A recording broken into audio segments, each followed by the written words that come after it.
Famicom Wars is the launch of Nintendo's own strategy game franchise. It would take 15 years before any of the games came to the US, but it was absolutely huge in Japan. The commercial for the game was a riff on Full Metal Jacket, and it's one of those cultural touchstones for kids who grew up playing the Famicom. This isn't the first tactical war game in this style. It's not even the first tactical war game of this style we've seen on the Famicom. The way that units were handled was very similar in Sabaku no Kitsune. It's Famicom Wars that makes it stick, though. And it becomes the template for a lot of other strategy games to follow. When you start the game, you can choose if the Red Star Army or the Blue Moon Army will be controlled by humans or computers. You can also choose to turn the animations on and off, select your background music, and pick a difficulty. Once you've done that, you have your choice of 15 different scenarios to play. And since you could play as either red or blue side, there's quite a bit of difference in how they play out.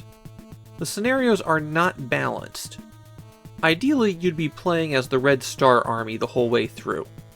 The scenarios start off with you at an enormous advantage on small maps, and then become more balanced over time, until eventually the Blue Moon Army has an advantage on some very large maps. And here we have the major problem with Famicom Wars. There is a 16th scenario, a unique one for both Red Star and Blue Moon, and it requires that you complete the other 15 scenarios.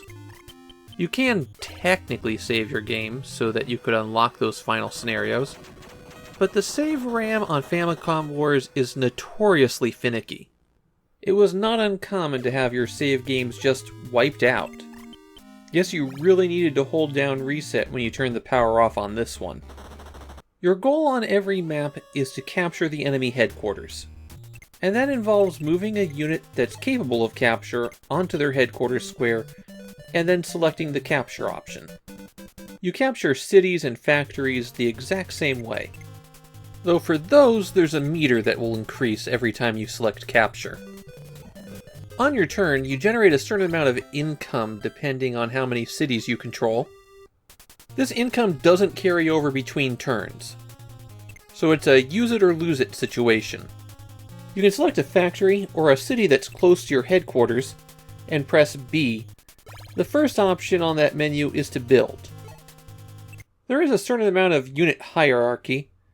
APCs defeat infantry, tanks defeat APCs, artillery defeats tanks, but it's not especially well balanced. You'll generally have better results throwing a swarm of cheap units at your opponent instead of one very expensive unit. Or to put it another way, the APC costs over 4,000 points. Infantry are 1,000 points. 4 infantry will easily defeat that APC. The other options from that B menu will let you see the current status of the game, resupply units that are in friendly cities, and end your turn. If you select one of your units and hit A, then the cursor will be locked to their movement radius, and you can hit A again to send them there. You can load infantry into vehicles by moving them on top of that vehicle, and when the vehicle ends its movement, you can choose to unload them. At the end of your movement, you also get a chance to capture or attack.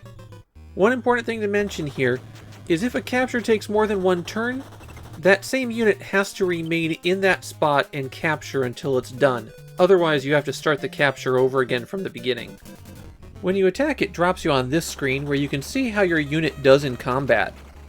These animations can take a while though, so after you've played for a bit, you might want to turn those off. And mechanically, that's really it for Famicom Wars. It's a very streamlined strategy game.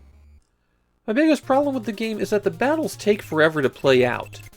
Because of the way that you can just build up and toss out units, it tends to turn into a war of attrition.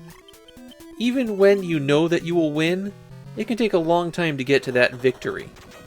The later maps in particular, when you have many more unit options and a lot more area to cover, are prone to this issue.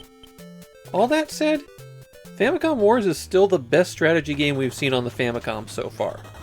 It's a slick, polished package.